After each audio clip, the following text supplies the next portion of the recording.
نحمدہ و نصلی علی رسول الکریم اما بعد اللہم صلی علی محمد وعلی آلہ وصحابہ اجمعین۔ الرحمن علم القرآن خلق الانسان علمہ البیان۔ سورہ رحمان ہے اور آج ہم کوشش کریں گے کہ 4 ہی آیات کی تفسیر کا شرف حاصل کریں۔ پہلی بات تو اس میں یہ ہے کہ سورہ قمر میں زیادہ ڈرانا تھا، نذر کے الفاظ تھے، نذیر کے الفاظ تھے، بار بار آ رہا تھے یہ الفاظ کہ عذابی و نذر، ہاں جی، فکیف کان عذابی و نذر۔ تو یہاں پر اب اللہ تعالیٰ کی رحمتوں کا بیان ہے، فبأی آلاء ربکما تکذبان۔ تو گویا پہلی صورت میں بشیر اور نذیر اور اس صورت میں بشیر۔ تو انبیاء کی یہ عمومی صفات ہے کہ وہ خوشخبری دیتے ہیں اور ڈراتے ہیں۔ تو سورہ قمر میں ڈرانا زیادہ تھا اور ادھر جو ہے وہ خوشخبریاں زیادہ ہیں۔ دوسری بات کہ جو ہے یہاں کہ سورہ قمر میں اللہ تعالیٰ کی صفات پر بات مکمل ہوئی ہے، ہاں جی، ہے صدق عند ملیک مقتدر، کہ بادشاہ کے پاس جو اقتدار والا ہے، تو یہ اللہ کی صفت ہے مقتدر۔ اور دیکھیے اللہ ہی کے نام پر اس سورت کا آغاز ہوا ہے، الرحمن اگلی۔ پھر تیسری یا چوتھی بات یہ ہے کہ یہ وہ صورت ہے جو تمام صورتوں سے اس اعتبار سے ہٹ کر ہے کہ اس میں جن اور انسان دونوں سے ایک ہی وقت میں خطاب کیا گیا، دونوں ہی کو خطاب کیا گیا۔ اور یہ کسی صورت میں ایسا نہیں، سورہ جن ہے تو پتہ چلتا ہے جی جنوں کو خطاب ہے یا جنوں کی اطلاع ہے، لیکن اس صورت مبارکہ میں جن اور انسان دونوں کو خطاب ہے۔ اور یہ دلیل ہے کہ رسول اللہ صلی اللہ علیہ وآلہ وسلم جنوں اور انسانوں دونوں کی طرف رسول بنا کر بھیجے گئے ہیں۔ پانچویں بات یہ ہے کہ انسان پر اللہ کی سب سے بڑی یہ رحمت ہے کہ بذات خود اللہ رحمان ہے، یعنی کہ اللہ کا رحمان ہونا ہمارے لیے نعمت ہے۔ اور اس کی تائید اس بات سے بھی ہوتی ہے کہ اللہ تعالیٰ نے جب انسانوں کو پیدا نہیں کیا تھا تو عرش پر لکھ دیا تھا یا لوح محفوظ میں لکھ دیا تھا مخلوقات کی پیدائش سے پہلے کہ میری رحمت میرے غصے پر غالب آ گئی، میری رحمت میرے غصے پر غالب، اور اسی سے کائنات کا نظام جو ہے وہ چل رہا ہے۔ ساتویں بات یہ ہے کہ الرحمن اور اللہ یہ مترادف ہے، یعنی کہ اگر آپ کسی کو اللہ نہیں کہہ سکتے تو کسی کو رحمان بھی نہیں کہہ سکتے۔ ہمارے یہاں چونکہ علم نہیں ہے، شعور نہیں ہے، رحمان صاحب ادھر آنا وہ ہوتا عبد الرحمان، تو یہ ایسے ہی ہے جیسے کہ اللہ صاحب ادھر آئے، تو غلط ہے اس کی دلیل یہ ہے کہ سورہ بنی اسرائیل آیت نمبر 110 میں فرمایا کہ تم اللہ کو ہو یا رحمان کو ہو ایک ہی بات۔ تو یہی وجہ ہے کہ کسی بھی مخلوق کو رحیم تو کہا جا سکتا ہے، مخلوق پر رحیم کے الفاظ تو بولے جا سکتے ہیں، لیکن رحمان ایسے ہی ہے جیسے کسی کو اللہ کہنا، تو یہ رحمان بابا رحمان صاحب نہیں کہہ سکتے، اور ہمارے ہاں چلتی ہے یہ بات۔ یہ 110 ہے سورہ بنی اسرائیل۔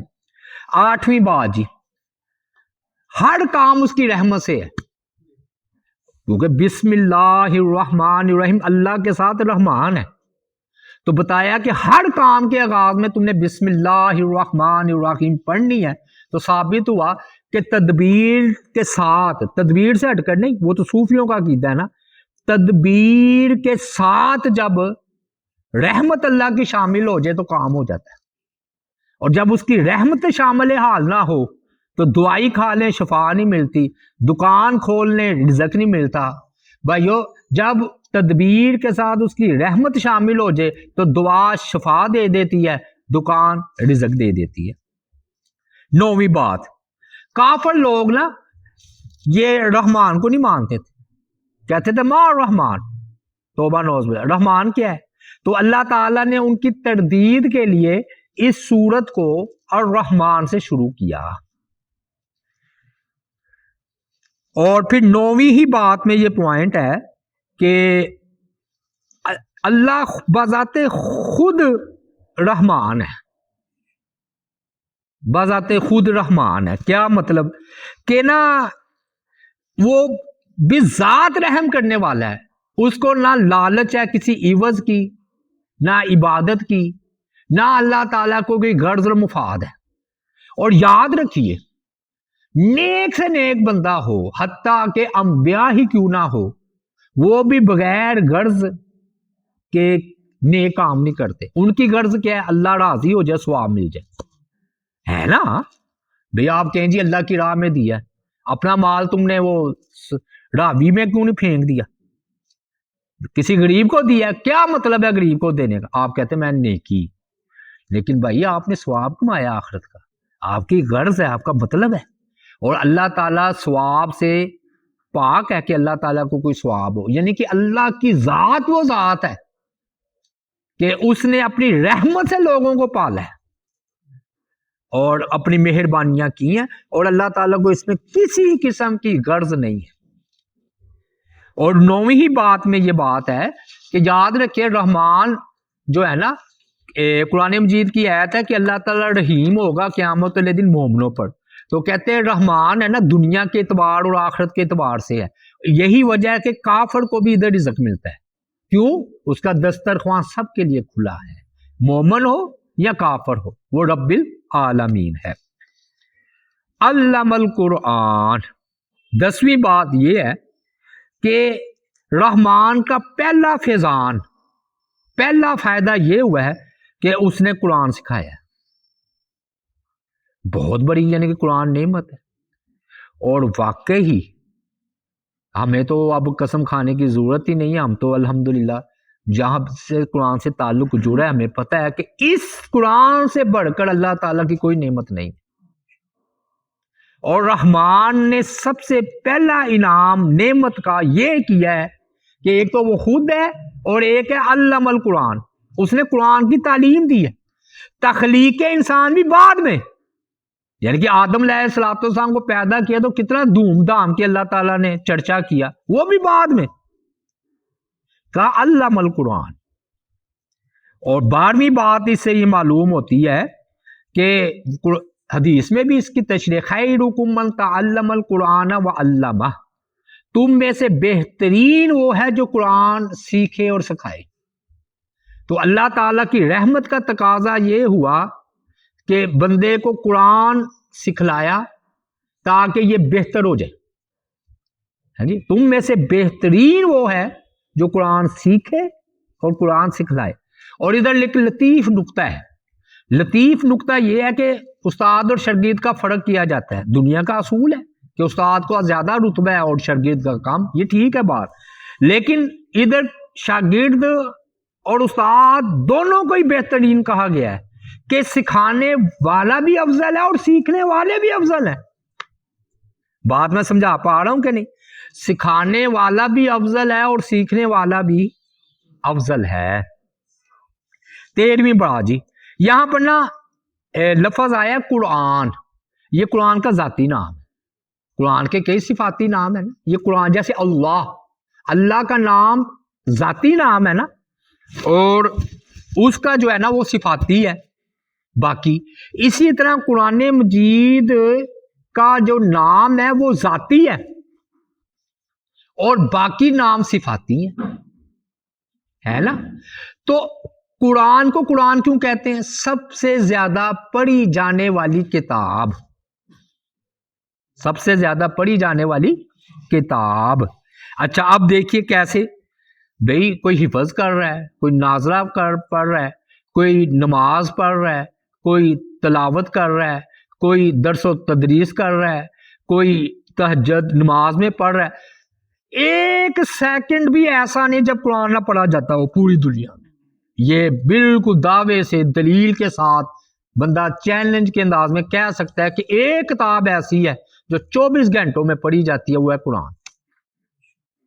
اور آج بھی گئے گزرے دور میں اس قرآن کے آگے کوئی کتاب نہیں رکھی جا سکتی کہ اس سے زیادہ یہ کتاب پڑھی جاتی ہے. توبہ نعوذ باللہ، کوئی ہے ہی نہیں. میں 1970 کی کتاب کو دیکھ رہا تھا، لاکھوں کی تعداد میں اشاعتی لاہوری میں، تو اب تو کروڑوں میں قرآن مجید کے نسخے شائع ہوتے ہیں. اچھا، اب سمجھ آ گئی قرآن کو قرآن کیوں کہتے ہیں کہ زیادہ پڑھی جانے والی کتاب. تو بالکل ٹھیک ہے. پھر یہ اللہ تعالیٰ کی ذات پاک نے 14ویں بات یہ ہے کہ رحمت کس طرح ہے قرآن کا نازل کرنا، رحمان کا. بھئی اللہ تعالیٰ جس نے دنیا میں رحمت کی ہے تم پر، وہ چاہتا ہے کہ قرآن کو پڑھ کر تم اپنی آخرت بھی سنوار لو، اور دائمی عیش جس میں فنا نہیں، جس میں عدم نہیں، ہمیشہ کی زندگی پا جو. تو اس سے بڑھ کر کو کیا رحمت ہوگی کہ قرآن پڑھ کر رحمان علم القرآن، کہ رحمان نے قرآن سکھایا تاکہ تمہاری آخرت بن جائے، یعنی کہ تمہیں ہمیشہ کی زندگی مل جائے. کیونکہ ہر بندہ کوئی ہو موت کو ناپسند کرتا ہے. 15ویں بات جی، قرآن مجید صرف آخرت نہیں ٹھیک کرتا، یہ ایسی کتاب ہے جو دنیا آخرت دونوں کے بارے میں ہدایات دیتی ہے، دونوں ٹھیک کر دیتی ہے، اور دونوں جہانوں کا بادشاہ انسان کو بنا دیتا ہے یہ قرآن. اس کی دلیل ہے صحابہ کرام. صحابہ کرام نے قرآن پر عمل کیا تو وہ دنیا کے بھی بادشاہ بن گئے، آخرت کے بھی بادشاہ بن گئے. اور 16ویں بات جی، یہ نہیں بتایا کہ سکھایا کس کو. علم القرآن، قرآن سکھایا تو کوئی سیکھنے والا ہوگا تو اس کو سکھایا نا. کیا خیال ہے؟ یہ 2 مفعول چاہتا ہے، علامہ 2 مفعول چاہتا ہے. ایک مفعول آ گیا کہ قرآن سکھایا. کس کو سکھایا؟ نبی علیہ الصلوۃ والسلام کو سکھلایا، اور پوری انسانیت کو ان کے ذریعے سے سکھلایا. ہاں جی، تو الرحمن علم القرآن. اچھا، 17ویں بات یہ ہے کہ اصل میں رد ہے ان لوگوں کا جو کہتے تھے نبی علیہ الصلوۃ والسلام کو کوئی اجمی آ کر سکھا جاتا ہے، اور توبہ نعوذ باللہ یہاں تک کہتے تھے شیطان آ کر نازل ہوتے ہیں. تو اللہ نے رد کیا، نہ تو اس کو شیطان نے سکھلایا، نہ کسی بندے نے بشر نے سکھلایا، نہ اجمی نے سکھلایا، اور رحمان نے اس قرآن کی تعلیم دی. ہاں جی، یہ ان کا رد ہو گیا. 18ویں بات جی، اصل میں آپ قرآن مجید کا طالب علم اس بات کو سمجھتا ہے اور جانتا ہے الحمدللہ کہ جیسی چیز واقعات ہونا اسی قسم کے اسماء الحسنہ آتے ہیں. مثلا عذاب کی بات ہے تو اللہ بڑے شدید العذاب، توبہ کی بات ہے تو اللہ غفور ہے نا. اور اگر اللہ تعالیٰ کی رحمت کی بات کرنی ہے تو اللہ رحمان و رحیم ہے. اس میں اشارہ ہے کہ قرآن کی تعلیم میں رحمت ہی چاہیے. ہمارے ہاں جو بد قسمتی سے ہر ایک نہیں، یعنی کہ جو اتنا ڈنڈوں سے مارتے ہیں بچے کو قرآن سکھاتے وقت کہ وہ بےچارہ مار ہی سے بھاگ جاتا ہے. تو ادھر آ رہا ہے الرحمن علم القرآن، کہ معلم کو قرآن سکھانے میں رحمت شفقت ہونی چاہیے، نرمی. کیونکہ اللہ تعالیٰ نے الرحمن کہا نا، رحمان نے قرآن سکھایا. اور بھئی یہ ایسے ہی ہے جیسے آپ نے اللہ سے شفا مانگنی ہو تو کہتے ہیں یا شافی، رزق مانگنا تو یا رزاق کہتے ہیں نا. تو یہ تو نہیں کہتے اے قہر ڈالنے والے غصے والے مجھے رزق دے، یہ تو بات ہی نہیں بنتی. تو اللہ تعالیٰ نے الرحمن کہہ کر یہ بات بتائی ہے کہ اس رحمان نے قرآن سکھایا. اس لیے بھائیو نرمی کرنی چاہیے، رحمت کا پہلو ہونا چاہیے. اور کیسے سکھایا؟ سوال بھئی بڑی آسان کر کے سکھایا. 7 سال کا بچہ بھی حفظ کر لیتا ہے نا، اتنا آسان ہے. اور کیسے سکھایا؟ یعنی کہ اس نے اپنی رحمت کرتے ہوئے اس کو آسان کر دیا. کیا دلیل ہے؟ وَلَقَدْ يَسَّرْنَا الْقُرْآنَ لِلذِّكْرِ، حمل قرآن کو نصیحت کے لیے، یاد کے لیے آسان کر دیا. دونوں میں نے آسان کیسے کیا؟ آہستہ آہستہ نازل ہوا تاکہ یاد کرنے میں آسان ہو. دوسری بات، چھوٹی چھوٹی صورتیں رکھی تاکہ یاد کرنے میں آسان ہو. تیسری بات، شان نزول بنا تاکہ وہ اس واقعے پر چسپاں ہو جائے، لوگوں کو یاد رہے، اور صحابہ کرام کو شان نزول یاد رہے ہیں. پھر اس کو آسان کرنے کے لیے نمازوں میں تراویح میں رکھا گیا. تو آپ دیکھ لیجئے یہ ریکارڈ ہے، بلکہ میرے خیال میں 7 سال سے بھی کم بچے کو کتنا ریکارڈ ہے جی؟ کوئی بھائیوں کو ہے کوئی، یعنی کم از کم عمر 7 سال کے بچے نے یاد کیا ہوا ہے. میں نے سنا ابراہیم میر صادق انہوں نے نا، ابراہیم تھے سیال کوٹ کے، ثناء اللہ مرسری رحمت اللہ علیہ کے، انہوں نے پتہ نہیں کچھ مہینوں میں قرآن یاد کر لیا تھا. ایک مہینے میں رات کو سناتے تھے. تو وہ کوئی اس طرح کی بات. بڑا جی یہ آسان، میں نے کہا کہ رحمان نے قرآن سکھایا، تو چلو مطلب 7 سال کا کہہ لیں، اتنا بڑا کلام آسان ہونا. اچھا 20ویں بات جی، کہ سب سے اہم بات یہ ہے کہ معلم بھی ساتھ ہی بھیجا ہے نبی علیہ الصلوۃ والسلام، تاکہ قرآن اور آسان ہو جائے. قرآن آسان ہے کن کے ذریعے؟ نبی علیہ الصلوۃ والسلام کے ذریعے.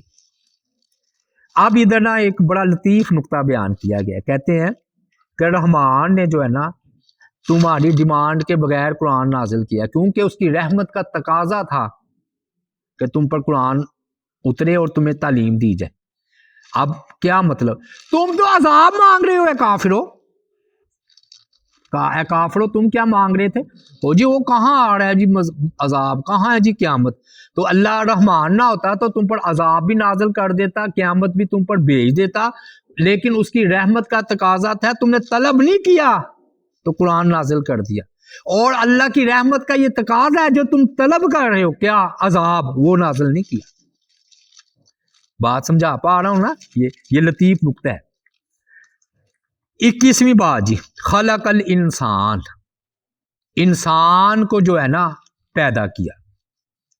اچھا اللہ تعالیٰ نے نا یہ ادھر یہ بتایا کہ انسان کو کسی بت نے، تمہارے معبود نے پیدا نہیں کیا، کوئی علت نہیں تھی، دھماکہ ہوا انسان پیدا ہو گیا، اچانک ہی پیدا ہو گیا.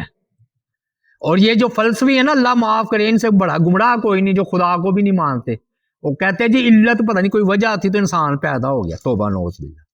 بے خلق الانسان، اللہ نے انسان کو پیدا کیا، نہ بت نے، نہ ولی نے، نہ نبی نے، بلکہ انبیاء نے، کسی نے بھی انسان کو پیدا نہیں کیا. انسان کو پیدا کرنے والی ذات اللہ کی ذات ہے. خلق الانسان رد ہو گیا. جو کہتے ہیں جی فلاں، آپ کو پتہ ہے یہ 2 خالق بنائے ہوئے تھے انہوں نے، بری چیزوں کا خالق ہو رہا ہے اور خیر کا، شر کا خالق ہو رہا ہے.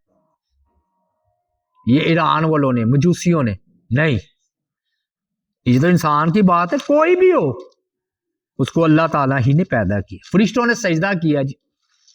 22ویں بات، یہ میں عظمت بتا رہا ہوں انسان کی،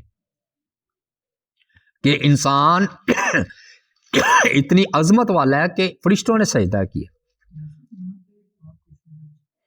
یہاں پہ جیسے آپ نے ابھی کہا کہ جن کی آپ نے مثال دی کہ انسان خود بخود پیدا ہو گیا، یہ کہنے والے جو دہلی ہے جو خدا کا تصور نہیں کرتے، ان کی تعداد جو ہے 3رے نمبر پہ آ رہی ہے، مسلمانوں کی 2 نمبر پہ اور ان کی پوری دنیا میں 3 نمبر پہ. ایسی کیا وجہ ہے کہ یہ بہت زیادہ بڑھتے جا رہے ہیں؟ اصل میں نا یہ کلی گمراہ، وہ وجہ تو کیا ہے، اصل میں انہوں نے اپنے نفس کو خدا بنا لیا. اگر مختصر بات کی جائے نا، دہریوں نے، میں نے آپ کو بتایا تھا کہ جو شرک کرتا ہے نا، شرک، وہ اپنے نفس کو الہ بناتا ہے. اس کی وجہ یہ ہے کہ الہ کا یہ کام ہے، وہ کسی کام سے روکتا ہے، منع کرتا ہے. اور بت پرستی کی ابتدا کی شاید یہی وجہ تھی کہ یہ بت تو بولتے نہیں تو اپنی مرضی کرو. یہ اتنے بے غیرت ہیں یہ دہریے، ان کے نزدیک تو بیٹی کون سا قانون مانیں گے جی؟ پھر یہ بہن ہے، بیٹی ہے، ماں عورت ہے جی. تو ان سے بڑا بے غیرت، بے شرم اور کوئی بھی نہیں ہے. اور چونکہ انسان اپنی خواہشات کے پیچھے چلتا ہے اور یہ ہے جنہوں نے اپنی نفس کو الہ بنا رکھا ہے، دہری ہے۔ وہ الہ کون ہے ان کا؟ اللہ کو تو نہیں نہ مانا، لیکن اللہ نے قرآن میں کہا انہوں نے اپنے نفس کو خود الہ، کیوں؟ اپنی مرضی کر رہے ہیں۔ اچھا، انبیاء میں اللہ تعالیٰ نے انسان کی اتنی عظمت ہے، انسان کی میں عظمت بیان کر رہا ہوں کچھ دلائل کے ساتھ، کہ آخری رسول نبی انہی میں بھیجے ہیں۔ ہاں جی، اچھا یہ لطیف نقطہ ہے جی 24ویں پوائنٹ میں۔ سوال تو یہ ہے کہ یہاں پر تو جنوں انسانوں دونوں کو خطاب ہے نا، لیکن انسان کو الگ سے ذکر کیا، یعنی کہ انسان کی تخلیق کا ذکر آئے گا، جنوں کی بھی تخلیق کا ذکر، لیکن وہ بعد میں۔ تو گویا کہ انسان خلیفہ ہے، خلیفہ کہا نا، فرشتوں نے سجدہ کیا، تو انسان کی تخلیق جنوں سے بھی اہم ہے، اس لیے اس کو خلق الانسان کا۔ اور لقد خلقنا الانسان فی احسن تقویم، ہم نے اس کو بہترین شکل و صورت میں پیدا کیا۔ یہ یاد رکھیے کہ جو چیزیں نظر آنے والی ہیں نا، ان میں سب سے زیادہ خوبصورت انسان ہے، جانور اس کا کوئی مقابلہ نہیں۔ یہ جو آپ کہتے ہیں نا کالا ہے گورا ہے، یہ انسان کا آپس میں مقابلہ ہے، ورنہ کسی کالے سے کالے بندے کو رکھ لے وہ ہر جانور سے خوبصورت ہوگا، چاند سے بھی زیادہ خوبصورت۔ ہمارے یہاں کہتے ہیں بھی تو چاند ہے، چاند بھی چاند سے بھی زیادہ خوبصورت انسان ہے۔ 26ویں بات تھی، بات یہ ہے کہ قرآن کیوں نازل کیا، پھر فرمایا انسان کو پیدا کیا۔ اصل میں جو خالق ہوتا ہے نا، تو وہ مالک پہلے ہوتا ہے، بلکہ مالک تو بعد میں ہے، خالق پہلے ہے۔ خالق کا درجہ اونچا ہے مالک سے، مالک خالق نہیں ہوتا۔ 8 گھنٹے ہم ڈیوٹی کرتے ہیں، اس کی ملازمت کرتے ہیں، تو مالک خالق نہیں ہوتا، خالق مالک بھی ہوتا ہے۔ تو مالک کو اگر یہ دنیا کے مالک کو یہ حق ہے کہ وہ اپنے ملازم کو بتائے یہ کام کرنا ہے یہ نہیں کرنا ہے نا، غلام جو ہوا اس کا تنخواہ بھی لیتا ہے۔ پوری دنیا کا نظام ایسے ہی چل رہا ہے نا، مالک ہے مملوک ہے، غلام ہے آقا ہے، مالک ہے مزدور ہے۔ تو مالک کو حق ہے نا مزدور کو بتائے یہ کام کرنا ہے یہ نہیں کرنا، رات کو تنخواہ ملنی ہے۔ تو جو خالق ہے وہ نہ بتائے کہ تم نے کیا کرنا اور کیا نہیں کرنا، اور اس کا ذریعہ تھا قرآن۔ تو اللہ تعالیٰ نے انسان کو پیدا کیا، قرآن نازل کر کے یہ بتایا یہ کرو گے تو جنت ملے گی، یہ ہے تمہاری مزدوری، اگر نہیں کرو گے تو رات کو چھترول ہوگی، وہ ہے جہنم۔ ٹھیک ہے، اللہ کا حق ہے، اللہ خالق ہے۔ میں نے آپ کو بتایا نا کہ یہ بت پرستی کے پیچھے خواہش نفس ہی، وہی بات آ گئی، بولتے ہی نہیں۔ جب بولتے ہی نہیں تو کیا حکم دے گا، کیا منع کرے گا؟ وہ سامنے کا بچڑا باں باں باں کر رہا ہے، بڑے خوش ہیں، کہنا تو کچھ ہے۔ موسیٰ علیہ السلام آ کے جب چھترول کی نا تو پھر پتہ چلا کہ وہ ہے الہ، جو قتل بھی کر دیتا ہے، مرتد ہو جائے تو سزا بھی دیتا ہے۔ پھر نا 27ویں بات یہ ہے کہ بھائیو یہ نا اللہ تعالیٰ نے نا قرآن نازل کر کے انسان کو بتایا ہے کہ تیرا کام کیا ہے۔ سوال تھا نا کہ کیا کام ہے، عبادت اور آزمائش۔ میں نے 2 لفظوں میں انسان کی پیدائش کا مقصد آپ کو بتایا ہوا ہے۔ ہم سب آزمائش امتحان گاہ میں بیٹھے ہیں اور عبادت کے لیے پیدا کیے گئے ہیں، اور ساری زندگی صبر اور شکر کے بین بین بندے کی زندگی گزر جاتی ہے۔ کبھی انسان شکر کی آزمائش ہوتی ہے، کبھی صبر کی، کبھی اللہ دے کے آزماتا ہے، کبھی لے کر آزماتا ہے، پوری زندگی۔ الذی خلق الموت والحیات لیبلوکم ایکم احسن عملا وما خلقت الجن والانس الا لیعبدون۔ یہ قرآن ہی نے تو بتایا ہے، بتا دیا نا پھر ہمیں کیوں پیدا کیا، یہ قرآن نے بتا دیا۔ تو لیکن انسان یہ دوسری طرف سے چونک جاتا ہے، کہاں سے؟ آزمائش سے، تو اس کی آزمائش ہو رہی ہے۔ امتیازی خصوصیات انسان کی کیا ہے جی؟ اللہ نے اس کو عقل دی ہے، تمیز دی ہے، یہ نا جوڑ توڑ کا بادشاہ ہے، اس کو کہتے ہیں استنباط، استدلال، یعنی کہ کہیں سے بات اٹھاتا ہے، کہیں جوڑ کر اس کو اپنی بات بیان کرتا ہے۔ تو یہ انسان کی خصوصیت ہے، خلق الانسان۔ شیر ہے نا، شیر جیسے میں نے آپ کو اکثر کہتا ہوں، ہزاروں سال گزر گئے ہے نہیں، گوشت ہی کھاتا ہے، کبھی اس کو توفیق نہیں ہنڈیا پکا کر نا کوئی گاجریں مولی ساری ملا کر وہ مکس سبزی بنا کر کوئی کھا پی لے، کیوں؟ اس کے اندر قوت استنباط نہیں ہے، استدلال نہیں ہے. وہ جیسے اللہ تعالیٰ نے اس کو پیدا کیا، شہد کی مکھی ہو وہ شہد تیار کر رہی ہے جنگل کا بادشاہ، جانوروں کا بادشاہ ہے، لیکن وہ چاند پر قدم نہیں رکھ سکا، انسان نے چاند پر قدم رکھ دیا. یہی اپنی عقل و جوڑ توڑ کی وجہ سے. یہ کائنات میں جتنی تبدیلی آئی ہے نا، یہ سب انسان کی وجہ سے ہے. یہ لائٹ جل رہی ہے، انسان کی عقل ہے اس کے پیچھے. ٹوپ ہے، بجلی ہے، پٹرول ہے، گیس ہے، پہیا ہے، سواری ہے، جو بھی نعمتیں ہیں نا وہ بذریعہ انسان ہے. تو کتنی بڑی انسان نعمت ہے جی، خلق الانسان. ہاں جی. اور فلسفیوں کے نزدیک تو انسان ہی صرف ہنستا ہے. پتہ ہے آپ کو؟ فلسفی کہتے ہیں حیوان ضاحک.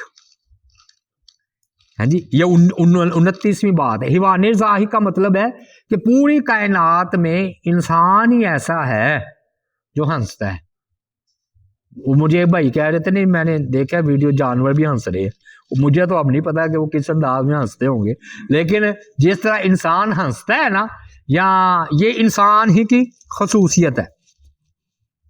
تو بہرحال جی، اب ہم 31ویں بات کی طرف آتے ہیں، علمہ البیان کی طرف، کہ اس نے بولنا سکھایا.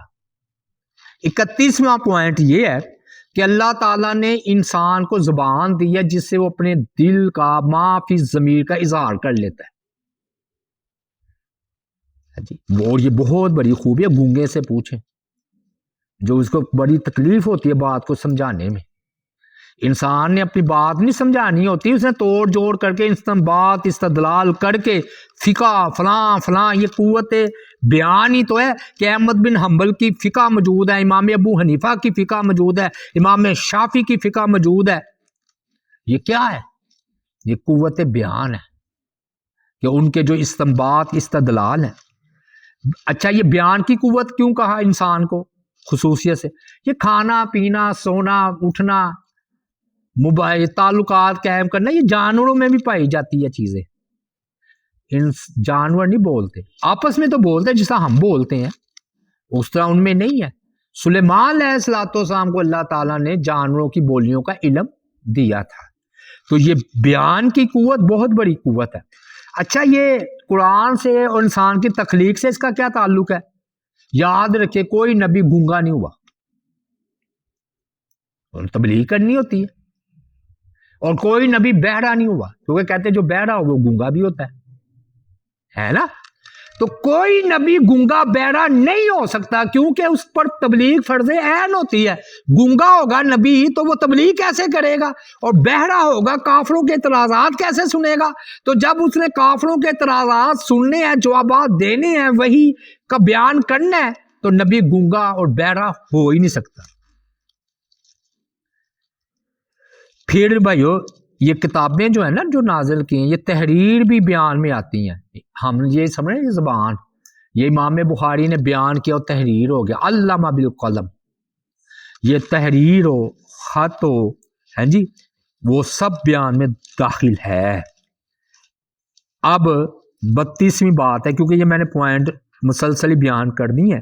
یہ نا 36ویں بات یہ ہے کہ قرآن سے اس کا تعلق اس طرح ہے، علامہ البیان، کہ نبیوں سے بھی اس کا تعلق ہے، قرآن مجید کی تلاوت سے بھی اس کا تعلق ہے. بیان کی طاقت نہیں ہوگی بولنے کی تو تلاوت کیسے کرے گا؟ پھر دوسروں کو تعلیم کیسے دے گا؟ تعلیم ہے نا، خیرکم من تعلم القرآن وعلمہ. تو زبان نہ ہو تو بندہ پھر تعلیم کیسے دے گا قرآن مجید کی؟ تو اس زبان کے ذریعے تو وہ بہتر بنتا ہے. تو اس لیے جو ہے نا فرمایا. اچھا، یہ نا 37ویں بات، یہ مجھے ذرا پیاری لگی ہے، آخری بات ہے. اور یہ الحمدللہ ہم نے 37 پوائنٹ میں اس بات کو سمیٹا ہے. وہ 37ویں بات یہ ہے کہ رحمان نے چاہا. علامہ البیان کی بات کرنے لگے، علامہ البیان کی، اور یہ مجھے نقطہ پیارا لگا، میں اس لیے میں نے اس کو اینڈ میں رکھا ہے. رحمان اور علامہ البیان کا تعلق کیا ہے؟ بات اور رحمان کی ہے نا. تو اس نے قرآن کی تعلیم دی، انسان کو پیدا کیا اور بیان کی تعلیم دی. اصل میں فرمایا کہ اللہ کی رحمت نے تقاضا کیا ہے کہ انسان تو تبلیغ سے سدھر جا، نبی کے بیان ہی سے سدھر جا۔ جانوروں کے لیے ڈنڈا ہے، تو انسان ہے، تجھے سدھارنے کے لیے ڈنڈا نہیں بیان ہونا چاہیے۔ تو تعلیم سے، یہ تبلیغ سے، نبیوں کی تربیت سے، بیان سے، نبیوں کی وحی سے تم سیکھو اور اللہ کی رحمت کے حقدار بنو۔ تم جانور ہو کہ جانور کے لیے ڈنڈا ہوتا ہے نا جانوروں کے لیے ڈنڈا، اور انسان کو کہتے تیرے لیے ڈنڈا نہیں ہے، تیرے لیے بیان ہے، تو سدھر جا۔ یہ جو وحی آئی ہے یہ بیان ہے، یہ قرآن بھی بیان ہے، تیرا یہ مقام ہے کہ تو بیان سے سدھرے نہ کہ ڈنڈے سے۔ تو یہ بھی اللہ کی رحمت ہے۔ تو اللہ تعالیٰ سے دعا ہے اللہ تعالیٰ عمل کی توفیق عطا فرمائے۔ وما علینا الا البلاغ المبین۔